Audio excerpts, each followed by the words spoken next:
Hello.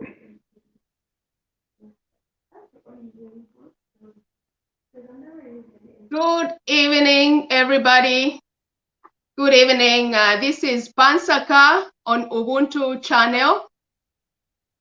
In the studio, we have our guest, Evangelist Herbert Shabula, and my co-host, Himba Malambo. And this is your host, Gladys Storm. Good evening. And today's agenda on our program, we are going to talk about GBV. So we have our guest, Evangelist Shabula, who's going to tell us more about GBV. Thank you. Over to you, Evangelist. Thank you, ladies and gentlemen. Thank you so much for giving me another opportunity to appear on this very important channel, Ubuntu channel. I'm so grateful that I'm here. The topic that we have tonight, that's gender-based violence, or GBV, is a very, very important topic which affects everyone, everywhere. It does not know the color, the height, the education, the religion you come from, whether you are male or female. It doesn't choose. It affects everyone. It's like sleep, which does not choose. It's like hunger, which does not choose. It's like death, which does not choose. It affects you all. I would like to start from the word gender. What does gender mean? So it means the female. It means male. It means the roles individuals play in society as a result of their sex and status.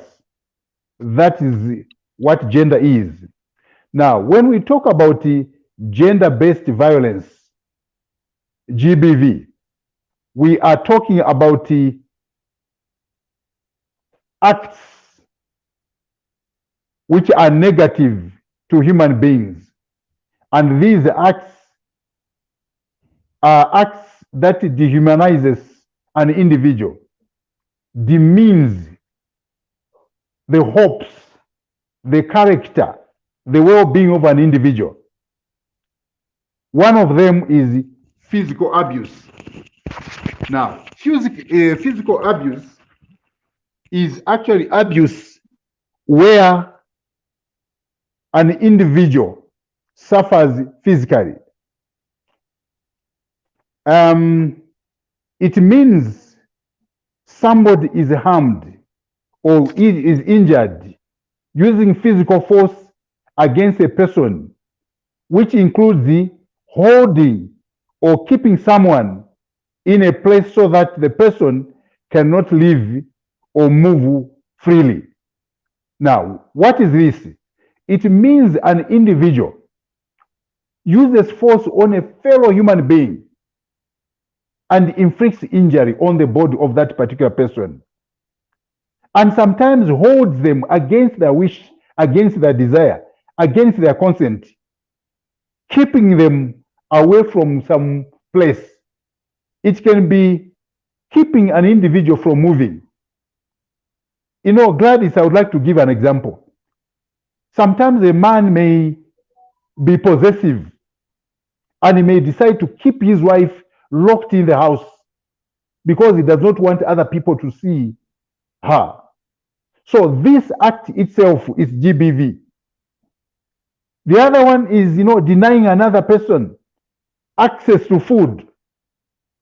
You deny somebody access to water, access to clothing, access to shelter or rent. When these are done, you are actually applying GBV on that particular individual. Let me give an example again, Gladys. For example, you are supposed to provide food to your children or to your wife or to your husband, and you do not do that. What you are actually doing is that you are actually inflicting pain on them by refusing them to eat, by denying them food. You don't provide them with water. Sometimes you don't even pay rent, for water bills, and the water bills are not paid.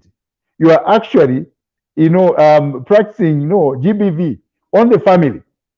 Sometimes the shelter. If I can just interrupt you a little bit, Yes, Evangelist Shabula, when you're saying yes. that if you deny food to Mm, a specific member of the family, so how mm. can the victim measure that they are inflicted with GBV, and who can they report to when they encounter such kind of a situation?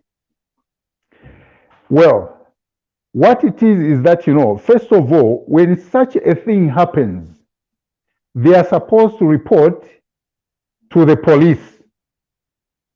For example, in Zambia, we've got what is called the Victim Support Unit. And we also have women in law in Southern Province, in Southern Africa. You can also go to YWCA. These are places where you can find help. For you to get your help, you can report to these people. And you must have, in certain cases, you need to have proof. You have to indicate, you have to show that, that person, actually, you are a dependent, a dependent person on that person, and that person has got a responsibility over you. So that must be proved. So actually, what it is that, you have to prove that this is what it is.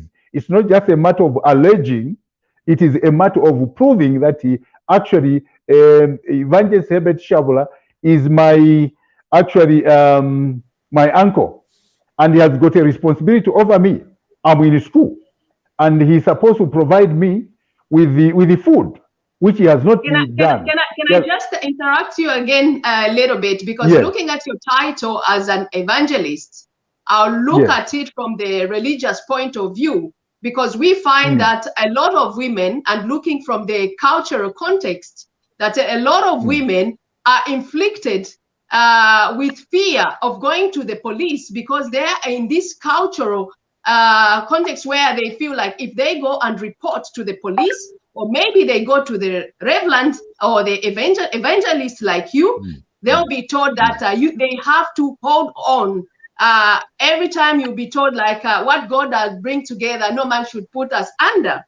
And how would you tackle that as an evangelist, looking at from the cultural perspective and also from the religion perspective? Because we are facing those problems in the end, that we find a lot of people dying because they've been told that you can just bring it to church and then we'll sort it out. We'll talk about it, and then they go back to that they should not report to the police. How would you tackle that one? Gladys, I would like you to understand that, GBV, under the anti-GBV laws, this is actually a criminal offense. A criminal offense has nothing to do with the tradition. It has nothing to do with the custom. It has nothing to do with the church. A criminal case it's, for example, like murder. If you kill somebody, you cannot say that because this one this is a church or whatever it is. It is a criminal offense. So under that, the church does not come in. Even me as an evangelist, that's why we've got this program, in order to open the minds of the people so that we understand exactly our rights as members of the community, so that when those perpetrators inflict pain on us, we'll know how to defend ourselves, we'll know how to come out of this problem.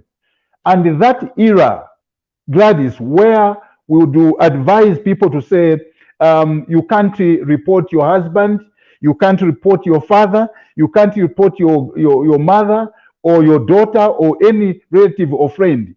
Those days are gone. This is a crime. It is actually a criminal offense. So under this, we have no way except to report to the police. Evangelist, just to come in just there, having Yes. defined what GBV is, I would love you to maybe also to explain briefly what makes people to be the perpetuator, or what is the causer of GBV. Yeah, that's a good question. The cause of GBV, there are many. Number one, it is people entering marriage sometimes at a tender age. Tender age, they lack experience, they lack understanding of the institution they're getting into. Number two, it is people that it can even be adults, but they've not been counseled, they've not been taught, they've not been inducted into the activities of marriage. So such people are likely to find themselves, in such problems. The other one, it is sheer jealous, possessiveness. One is possessive of the other person, and they would want to have them to themselves. So whatever happens, they think somebody is trying to grab them from them. So they will try to protect them. They will be possessive. So that also creates a problem. The other one is actually you think your wife is superior to you. So you would want to bring her down. I'm giving an example. Sometimes a wife or husband, you want to bring that person down to your level so that you can control. In other words, the idea here is to control that individual. Now, by controlling that individual, you begin to inflict pain on that other person in order to submit to you. So those are some of the reasons that would cause that. The other one is just the arrogance. Sometimes you find that maybe the other person is also arrogant and cannot be controlled. They're incorrigible. As a result, they cannot be helped in any way. So that can also create a problem in the family. The other one is that some people, they've got their own way of doing things, and they don't want to work with their partners. So certain partners, they will believe that they will force that particular individual to come to their status so that they work together. So the reasons are many. Some of them, most of them are actually selfish, reasons, which should not be accepted. And there should not be any good reason, Himba, to allow anybody to perpetuate, GBV on the other person. Evangelist, follow-up question on that. Having mentioned all those areas that causes GBV, what about the tradition teachings? Do you think they are doing their role to teach these men? Because one thing, personally, I think it has, even the tradition teachings, it's more biased. So what do you have to say? And apart from that, I also want to find out, is it only women who are victims of GBV? First of all, I must mention here that in my preamble, I indicated that a GBV does not know any color or any sex or any status in life or any religion. It is anybody. There are women that actually beat up their husbands, or sometimes they inflict GBV in different ways. Sometimes the economic GBV. Sometimes you find that the man suffers out at the hands of the wife. So it is not only that. So it is anybody who has got maybe an upper hand over the other person, or who would want to control. So in most cases, that is what happens. So what was the other question? Yes, Evangelist, I just want to comment. Recently, we had this Nigerian singer who just died recently because of the same gender violence. And I'm also looking at it still from the cultural point of view, and also from the religious point of view. On the cultural point of view, we have what we call, of course, it's not everyone who does that. We have what we call Bana Chimbusa, for example, where you as the marriage counselor, they counsel about a woman more or less being secretive, like whatever happens in the home, you should not take it outside and go and share. And this is another way where I feel like from the religious point of view, that we are encouraging this GBV by not being open and being telling the people to be on the lookout. So the question is, what characteristics would you tell the public? What are the characteristics of a GBV perpetrator, and what would you encourage them to look out for? And where should they go? Should they go to the neighbor? Should they go just to the police, or should they tell maybe a best friend, so that they avoid that? If themselves go to the police, maybe they'll be even more victimized. They'll be more victimized. First of all, we must understand that, first of all, life is changing. Life is changing. When you are talking about Vanachimbusa, Bashichimbusa, you are talking about, traditional counselors. This topic that we have, it is for them actually. It is for me as a counselor. We will not continue teaching our daughters and our sons to keep quiet when they are victimized. We will not teach our children, our daughters and our sons to accept a perpetrator to dance on their heads, to inflict pain and injury on their bodies, to maim them, to kill them. We will not allow that. Tradition that allows that is no tradition and should not be accepted. As I said, when you look at the anti-GBV law of number 1 of 2011, actually brings this one under a criminal, as a criminal case. So because it is a criminal case, we will not teach our children in that way. And so what we need to do is we need to help them to know how to live with each other. So to avoid that, we need to tell people, we need to teach our children how to, they need to understand what marriage is, the do's and the don'ts in the marriage. Things that can create problems for them. Because if they know how to handle, it's like somebody who is going to be a soldier. Before anybody can handle a gun, that person will be taught how to handle a gun. Because the gun itself is destructive, it's dangerous if it is not well handled. So is marriage. Even in marriage, if it is not well handled, somebody who is going to push or to pull the trigger and create problems for himself or herself. So the counselors that we have, the modern counselors, must be able to understand even the anti-GBV Act.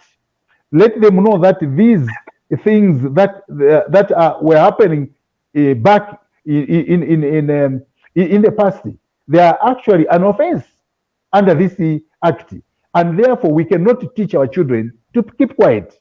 Instead, let's teach them how to know how to manage their families, how to keep a husband, how to keep a wife, how to understand finances, how to manage their finances in their homes, how to train their children, how to receive in-laws and live with their in-laws, how to deal with each other, how to love their husbands, how to respect them, how to work hard. These are the things that will help them, manage.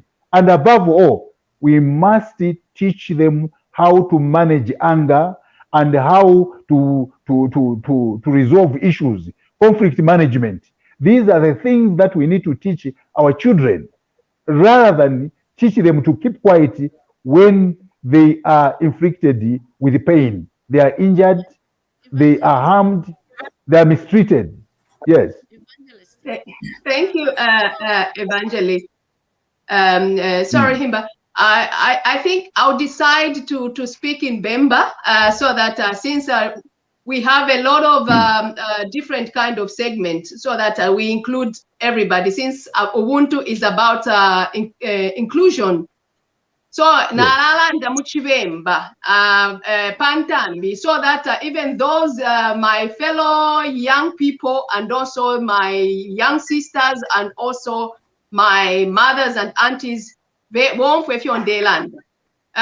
terms of Intambi, we just want to encourage, and I just want after Evangelist Muchite comments on that one.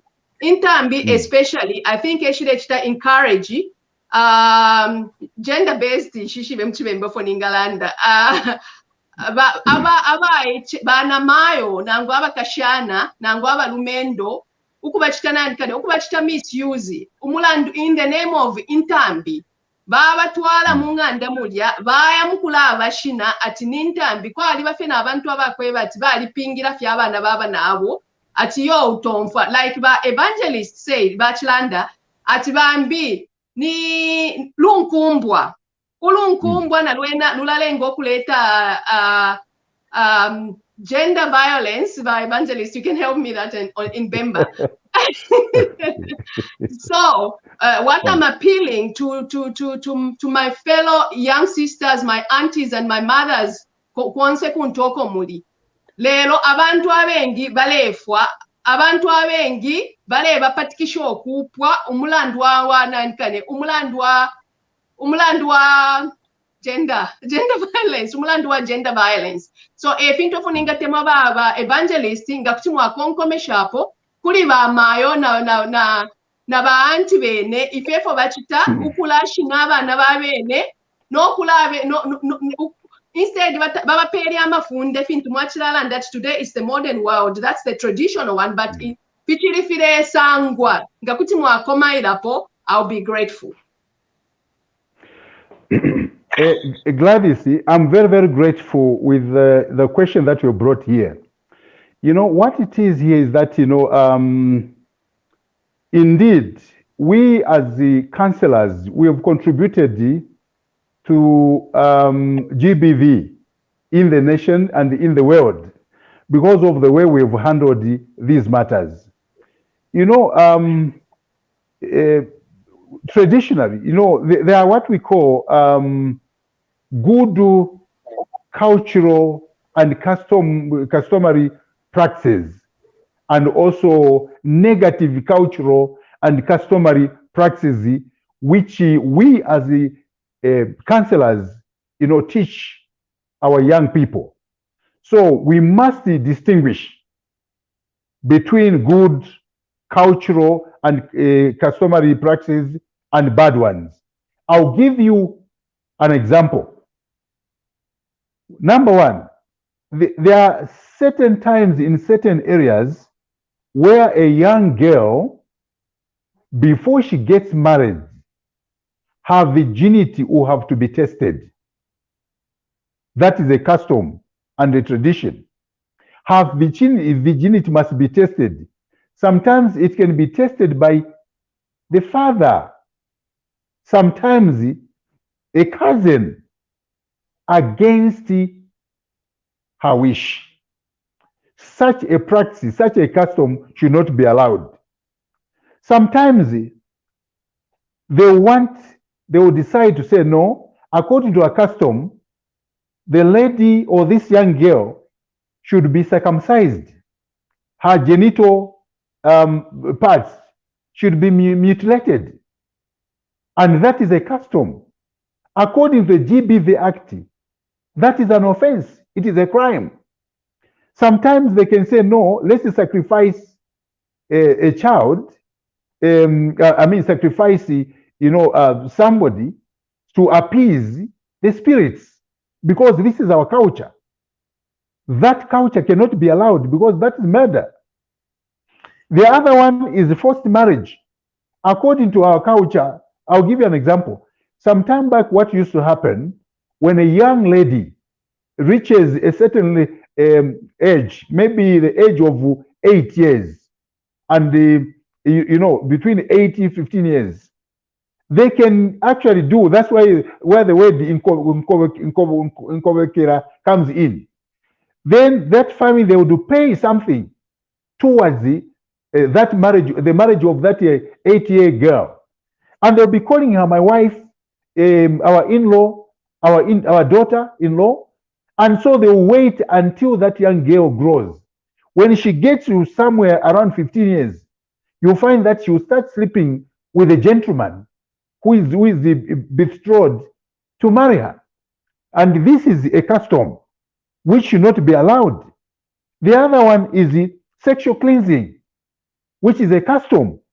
Somebody's going to have carnal knowledge with you against your wish, without your consent. So this is a custom which should not be allowed. Sometimes it is a forced spouse inheritance. Forced spouse inheritance means that if your husband dies, the young brother of your dead husband will come in and marry you, even if you have not consented. But because it is a custom, you move into the home of this gentleman and he's going to keep you.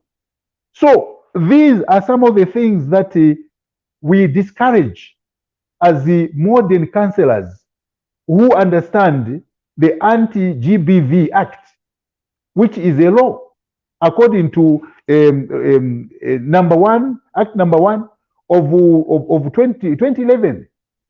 This is actually a law. You can be taken to court, and through the police, you can be charged.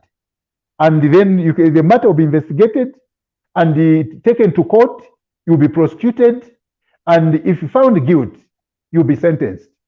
So this is what I'm talking about. Evangelist, Yes. Yes, my dear. When we talk about tradition, don't you think the counselors, and especially in our home country, in our country, don't you think that the tradition concentrates more on a girl child? You know, mwana anakugwatwa vamba maningi simbi counseling bana shimbusa kitchen party, when the man walowide kunywa bugogogo balanka kuma send off party, then the woman is put into this where they are pumping her with a lot of information when the man is not even taught. And don't you think men should be taught how to appreciate women from childhood? Because even in a house, you are going to find a girl will be taught, no, this is how you'll be cooking for your husband. This is how you'll be doing. And then a boy child is never taught how he'll be looking after his wife. A boy child is never taught how to respect the wife. And if it is in the village, I'm a child who's been brought up in the village setup where you even hear the males, they'll be like, you are gonna calling a girl, mfana, you know, that kind of thing. So what do you have to say? And I still insist, don't you think the tradition culture, they've got more to play on these cases we are having today? Indeed, Himba, indeed, what you are saying is true. First of all, you know, though educated we are, though we've mixed with the other races, we are exposed. We still tilt in the direction of our culture, where we came from. You find that, you know, our culture, especially here in this country, is that a man or a male is exalted and is treated differently from a lady. And the reason that they give is that the wife makes a home, while the man builds a house. I'll repeat. The teaching here is that the man builds the house, but he does not make a home.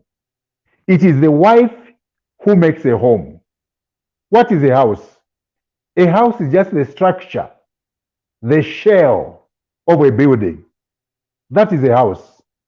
Now, when we talk of a home, we are talking of the life in that house, the activities in that house, the behavior in that house, characteristics of the people of that house, development of that house, respect or disrespect of that house, dignity of that house.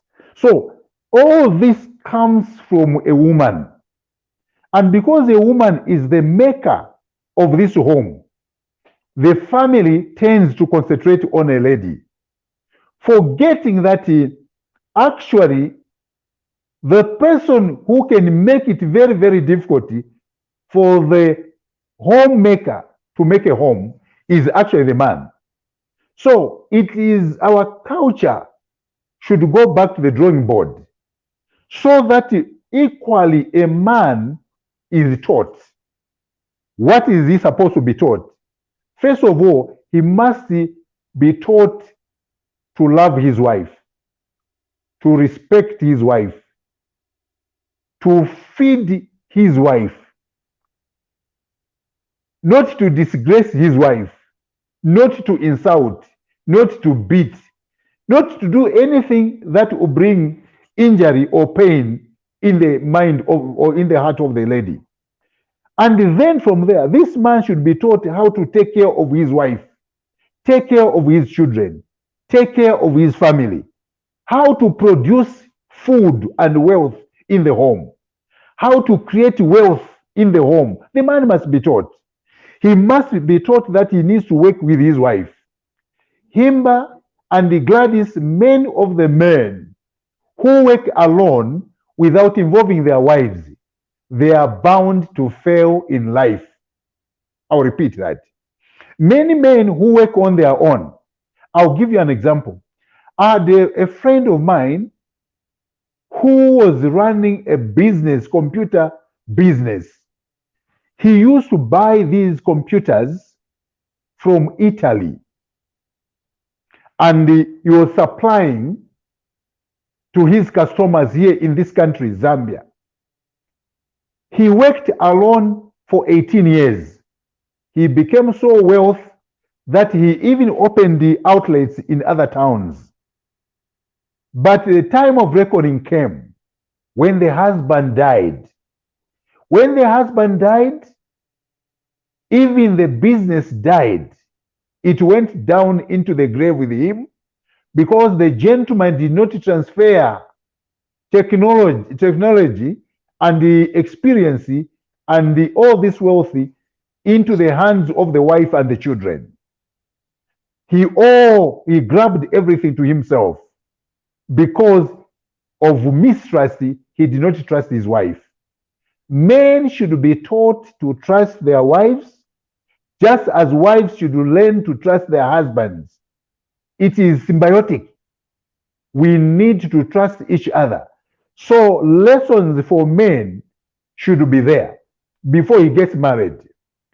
Now, just as you put it, you find that a lady sits at the feet of these elder people and she is taught how to respect a husband, how to cook, how to knit a home, how to respect and receive in-laws, and all sorts of things that needs to be done. You find that the gentleman is running up and down, drinking beers, playing music, doing nothing.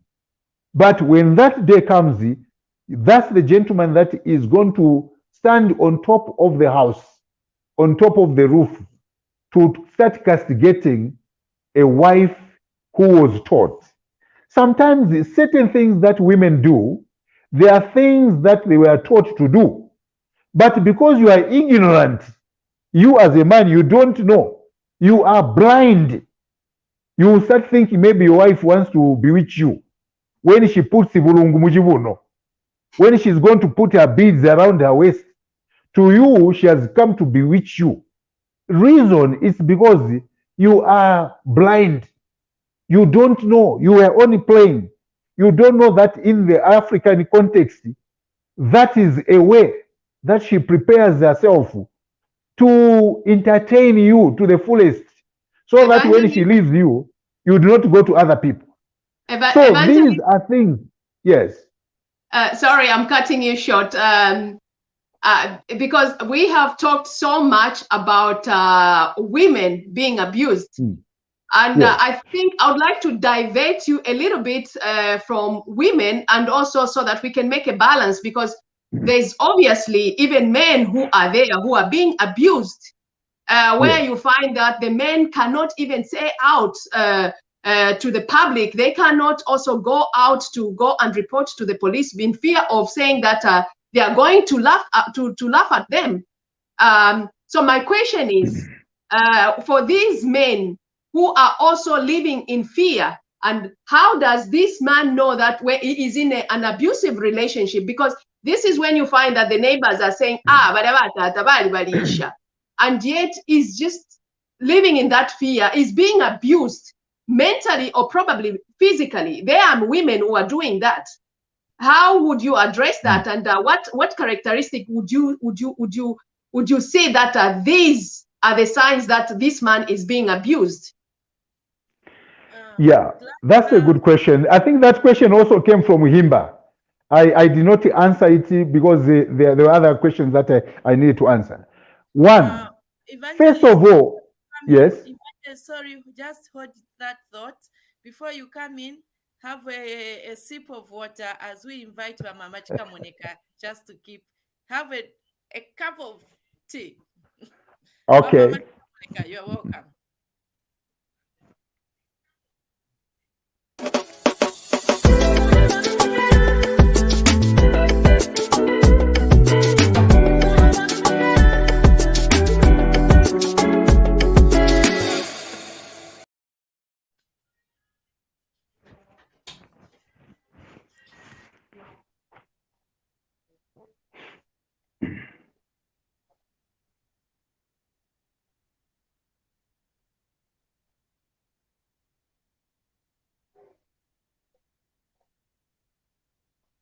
Welcome to the program, Mama Chika Monica. Can you unmute yourself? Thank you. It's good to see you.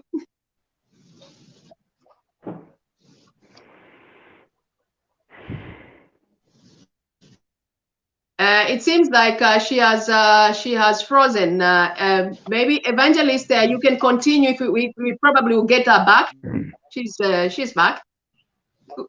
Welcome to the program, Mama Chika Monica. Can you kindly unmute yourself?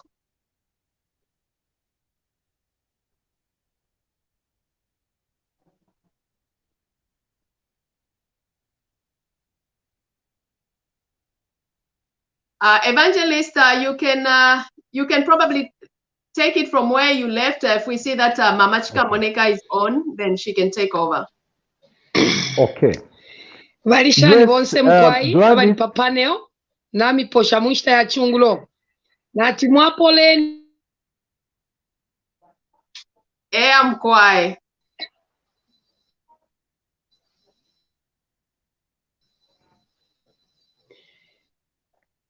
bushebale ngufo mkwai tule myumfo bwino fye mkwai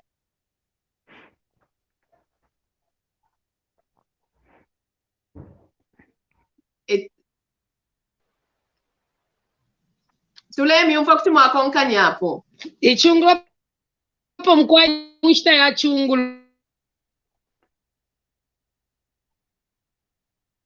It seems there's a problem with the internet. Evangelist, you can kindly just continue, and then we'll pick it up from there if she's on. Yes, Himba. What it is, it's true that there are some men that are actually victimized by their wives. They are. And not unmute. And it is for so many reasons. Number one, these women who abuse men, some of them, not all of them, you find that sometimes the gentleman has no proper income in the house, in that marriage. No proper income. Sometimes he's out of employment, or the business is not doing well, or sometimes he's maybe he was even fired or liquidated. The company was liquidated, and the gentleman is not working. He has got a problem with finances. So in most cases, certain women, they use that what we call economic abuse. They want to abuse this man because it does not work, forgetting that when this man was working, it is him who was providing for the family. Sometimes even that wife, you find that she went to school through the finances of this gentleman. Sometimes you find that, that lady drove a car. The first car that she drove was bought by this gentleman who is not working. So you find this gentleman is going to suffer at the hands of this lady. Sometimes it will be economic, as I said, economic abuse. Sometimes it will be physical abuse. Sometimes it is verbal abuse. Sometimes it will be mental abuse. Sometimes it is just harassment of some kind. It is true. It happens. Now, we need to understand that when such a thing happens, this gentleman has got also to be helped. So it is important to report such a person. In most cases, as a counselor, I would want to start with the family. Why don't you, this person, let this person go to family members, either the family members of that lady, to say this is what is happening in our marriage, and be able to get help. Sometimes, yeah, okay. Let me point just one point. At times, if it is the injury, if it is the physical, then that gentleman needs to go to the police and report. Now, the reason why they are scared of reporting is that sometimes you find that the same police officers, it can be women police officers, it can be male police officers, they will laugh at this gentleman and say, "You a giant of a man. How can your wife, abuse you? Why don't you do this?" Now, for fear of being laughed, for fear of being, downtrodden by those men and women, those police officers, somebody may not report. They will stay away. So this is one of the reasons. The other one is also society itself. Society, if they hear, yes. The next one, let us just engage the public. There are a lot of burning questions and comments, which there are a lot of people want to engage with you. At this point in time, can I invite Caroline, please? Then after Caroline, can we have Nachisengo? Let's engage the public at the moment. Thank you so much. I know you have a lot of knowledge you'd want to share to the public, and we are burning to learn. Caroline, please come through.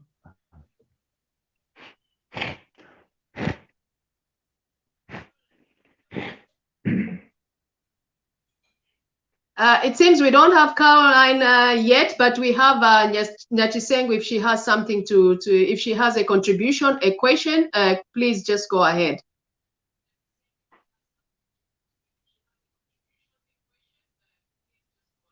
Nyachisengo, you are muted. You can kindly unmute yourself.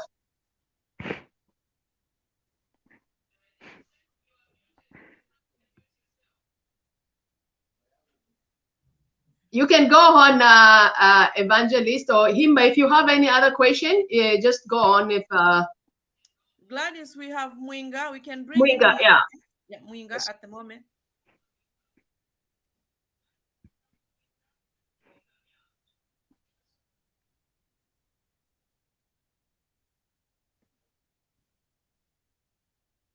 it seems the network is failing us.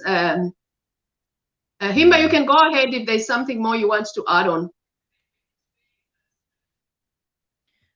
Since technology is failing us, may the evangelists pick it up. I have a question from one of the viewers. If you can just read it. That's from Laura Munamonga. She says, Reverend, my question to you is this: why or what is the church silent on moral teachings we used to have in the past?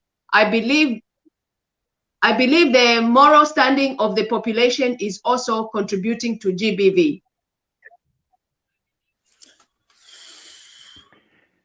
Yeah. Thank you so much.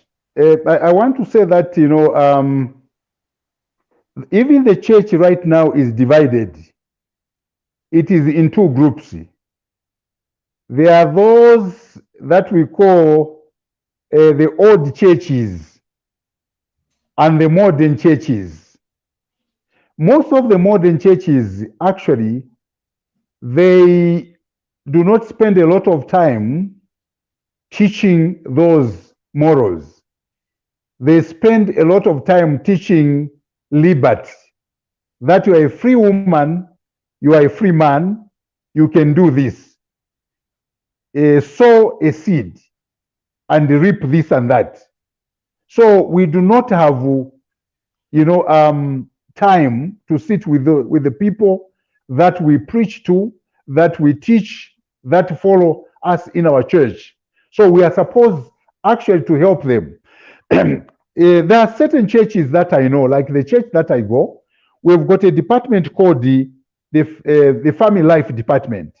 In the Family Life Department, we've got programs such as what I'm talking about, whereby you learn how to manage a home, how to manage a marriage, how to manage your life, how to handle your own problems, so that you do not become a beggar or a dependent on other people, so that you know how to manage your wife and your family.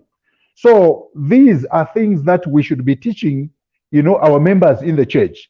So Mnamonga, I totally agree with you that, you know, we have abandoned our responsibilities for the sake of sometimes the, you know, pecuniary, you know, advantage or benefits. So, but we should concentrate more on the spirit, you know, I mean, a spiritual benefit of the members of the church than the other teachings. So I totally agree with you. And if we come back to also the gender violence in workplaces, Evangelist Shabula, today we have poverty all over the world. It's knocking on our doors because of a lot of things happening around the world, regardless if it's in the Western world or in Africa. The poverty is knocking, and the woman is like a tool to be used in workplaces, whereby if you want me to give you a job, then you have to do this for me, or we call it under the carpet. Then they have to put their pants down because there's a boss who has to give them a job. What would you address those men who are doing that just because they're taking advantage of this young girl or this young boy in working places? Yeah, Gladys, that is very, very common in our country, and let me say all over the world, where you find that, you know, employers, especially male employers, they would want to take advantage of female job seekers, or those that want to be promoted, those who want to be transferred, those who want to go for training, those who want to get a loan, house loan, car loan. There are conditions that are attached to that. So, excuse me. So you find that these men, they do that. Now, you know, Gladys, the responsibility is with the culprit, the victim. If the victim does not report, that offense or that case will not be known. It will be swept under carpet. It is a serious, serious offense for any employer or any other person who wants to take advantage of a woman or a man because of their ability to be able to provide what that person is looking for. It is an offense. So it is up to the victim. The victim should be able to come out in the open and gather facts. There must be, as I always say, there must be evidence. There must be proof that this person touched your bottom. Somebody touched your breast. Somebody kissed you against his wish. Somebody, you know, pulled your pants down against your consent. So you need to be able to provide evidence, but you must be courageous to do that. So in other words, a lot of people, they want to keep quiet, to sweep it under the carpet so that they can keep their jobs. Now, when it goes to that level, Gladys and Himba, I think, it has come to a level where you cannot hide. You cannot sweep it under the carpet, because the next thing that is going to happen is that you may be sick. And two, you cannot be able to work properly in that, workplace with somebody that has abused you. No. In short, it must be reported. Evangelist, I'll just you polite that actually these abusers, they're actually made, and most of the abusers, they come in these homes where there's GBV taking place. These abusers, they come from broken homes. These abusers, they come from homes where their mothers were beaten when they were young, and they take it like seeing my mother being beaten, it's normal. And where a woman thinks shouting at my husband when I want to communicate, it's normal, because that's the way the mother communicated to the husband. So I'd love you also to shed more light on that aspect. And then the second question, I also want you to give brief information on the effects of gender-based violence, because we've seen a lot of death, we've seen a lot of, so I want you to shed more light on the effects. Thank you. Okay. Let me start with the passing on wrong to another generation. In a home, when a father is used to shouting at the mother, that's at his wife, in the presence of the children, you are actually transferring technology of insults from yourselves to the children. And in most cases, the children will be hybrid. They will be better than the father and the mother. In other words, they will be worse than the father and mother in terms of insults, in terms of GBV. Reason, you taught them when they were young. Indeed, most of these people that abuse their wives, who abuse their husbands, most of them, they come from homes where the father or the mother was an abuser, and they saw this. So it is us that should be very careful, Gladys and Himba, that what we do should not be negative, because our children, one of the things that I want to tell you is that I'm also a teacher. I'm a former teacher. In teaching, we are taught that, children learn by 75% of the things they see, and 25% the things that they hear. So children, when they see you fight, they hear you insult, they see you pick a stone and hit, your wife, the children will learn that. And that is what they will take into their marriages. So if we are to curtail that, we should ensure that we live a different life, a life where life is going to be respected, where human beings will be respected. That is what we need to do.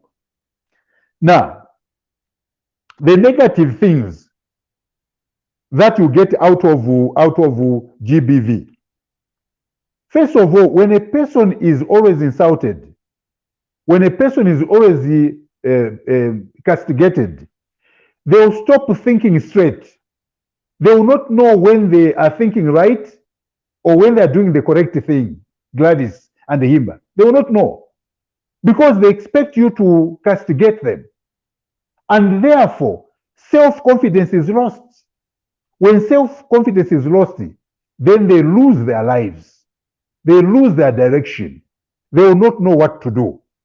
And then they will even be worse than before they came to the position where they could not think straight.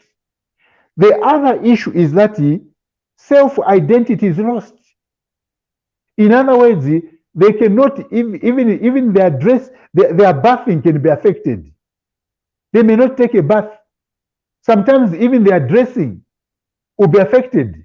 Sometimes they will even forget to comb their hair because their mind is not gathered together. It is scattered.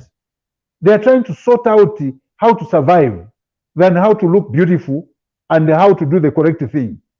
The other issue is that sometimes they can take their own lives. They can commit suicide. They will see that they are not worthy to live. The best thing that they can do is just to take their lives. And they will take their lives because of an individual that is inflicting pain on them. And so they don't see the worthy of living on this earth. So those are some of the things that Evangelist, just to cut you short, I know that we have just a few minutes. I probably have one or two questions. Probably Himba has a question or two before we close. I would like to ask, in Zambia specifically, we have a lot of humanitarians, NGOs. What should humanitarians and stakeholders do differently in order to ensure protection of women and girls in emergencies and in humanitarian action? How can this be measured? Don't you think this should also be introduced in schools intensively so that young men and women are aware, especially in different languages, so that there's no one who's left out? And the last question, I would ask, what are the key game changers to ensure that the gender-based violence prevention and response in emergency is prioritized? Thank you. The NGOs, I would say the NGOs and also the government. You know, I told you that I'm also a teacher. You know, the issue of GBV, Gladys and Himba and the rest of my colleagues, it must be inculcated into the hearts and the minds of children at a tender age. And how do you do this? You put this in the syllabus at school. From grade 1, they need to learn how to respect each other. They should be taught how to play with girls, with boys. They should know where to touch and not what to touch. They should be taught what to say and not what to say. They should be taught where to go and not where to go. They should be taught how to be productive from that age.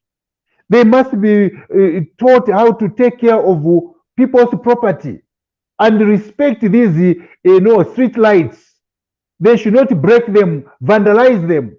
That should be part of the syllabus in schools, if they did that to help. Number 2, for example, I'll give you an example. There are certain laws that are a bit difficult now. For example, like defilement. The defilement, part is a bit complicated. It should be simplified, because one of them is that, when somebody is defiled, that person will need to be examined, and a certificate, that's a medical certificate, must be signed. Now, who should sign that certificate in the village? In Northern Province, Kwakaputa, in Chiengi, in Southern Province, whatever province, who will do that with somebody who is qualified? So it must be reduced. Probably even the village headman should be able to sign. A church elder or a church leader should be able to sign. So when these laws are simplified, then it will be easier. Because some of these, like evidence, if the evidence, for example, like sperms, if those sperms are not properly handled within a period of 24 hours, they can be disturbed and there will not be evidence. And sometimes also the bruises on the genitals of that young lady may close up and the evidence will go. So the issue here is that, these are some of the things that the government and NGOs should be able to do differently so that these laws and rules are made easier for anybody to help. So that is what I think, should be done.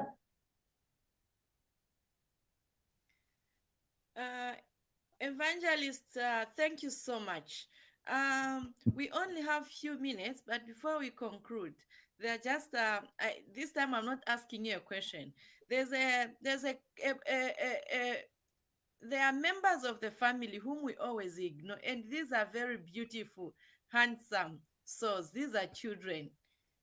In each and every home where there's a child and one of the parents is an abuser, the children, they also become affected in a negative way. Some, they end up being bullies. Some, they become very aggressive. Their performance at school become very bad. And these children, they end up being isolated. They've got mental issues. They have psychological issues. Will you please shed more light on those aspects quickly in 1 minute, Evangelist Shabula? In 1 minute, what I can say here, Himba and Gladys, the life in the home,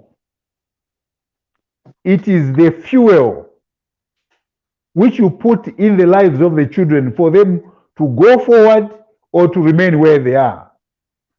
When children grow under such conditions, even their grades in school will be affected. Their performance will be affected in school. Their performance will be affected at home. Their relationship with others will also be affected negatively. They will resort to crime. They will resort to smoking. They will resort to prostitution. There will be what we call child delinquency. They will be on the street looking for love and acceptance on the street. They will start sniffing jenkem. They will start sniffing spirits, methylated spirit. They will take drugs, strong drugs. And when they get to that level, then crime comes in. For them to get those drugs, they need to kill somebody. They need to rob somebody. They need to injure somebody. Why? That is how they were taught back home by their father who was abusing his wife. That is how their mother taught them when she was abusing the husband.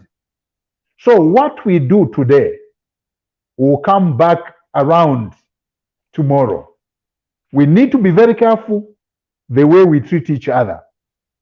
In fact, a person who loves his wife will not harass them, will not injure them, not even call them names, but he will elevate them and put them on top of the mountain. And when they stand in the limelight, they will do greater things for the husband. Most husbands who have succeeded are those husbands who have supported their wives. The role of a husband in a marriage is a supportive role. The role of the wife to the husband is supportive role. A wife who supports the husband is a wife who lifts her home and puts it on Mount Kilimanjaro. Reason is because she's lifting it. This is what we need to do. We need to love our husbands. Let me get back to also the Bible. Ephesians 5 verse 25. Husbands, again, love your wives as Christ loved the church. He died for it. Come on, man. Men need to die for their wives. Himba and Gladys, I'm sure my wife is listening. From today on, if thieves come to attack us, I'll make sure that I die for her. She doesn't have to run away. All she needs to do is, under my strong arms, she should come and hide. I should be the protector. I should be the provider, to provide for the family. My wife should not sleep without food. My husband should not walk, with a dirty collar. My husband should leave home having eaten his breakfast prepared by myself and not another person. When he loses his temper, I'll call him, honey, did you call me? What should I do for you? When my wife will shout, I'll say, did you call me, honey? I'll come closer to her. Instead of showing anger, I'll show grace, I'll show mercy, I'll show love. I'll learn that day to go down and call her Novatumbu, Jinja Shupa, Atugalans, Atubandike. So when you do that, dear friends, GBV will not be there. This is a thing of those who do not know God, and this is the thing, even animals, even animals, they've stopped fighting. Animals, they no longer fight, because this is for animals. It is for dogs. Animals don't run. I mean, they don't call each other bad names. They don't fight. They are naughty and faithful. No, human beings. Evangelist Shabula, thank you so much. Listen, and we are so blessed with wisdom, and thank you so much for being with us. Thank you, our viewers. Over to you, Gladys. Yeah, thank you so much, Evangelist Shabula. I'm sure my auntie out there, she must be blushing and shout out, that's just wonderful words and wisdom from you. We are so blessed.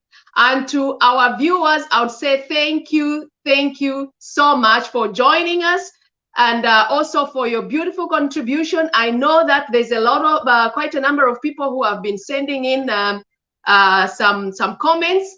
We would like to have you back. I know it's a wide topic. I can feel that you can go on and on and on. And I would just like to tell our viewers that please, kindly, if you want to continue to share the information and educate each other, kindly share and also subscribe. Tell your neighbors, tell your friends, tell your families, and come back again. We are going to have Mr. Evangelist Shabula once again. Thank you so much, and thank you for watching us. This has been Gladys, your host, and my co-host Himba, and our guest Evangelist Shabula. Thank you so much. Bye. Thank you. Bye-bye. Thank you so much.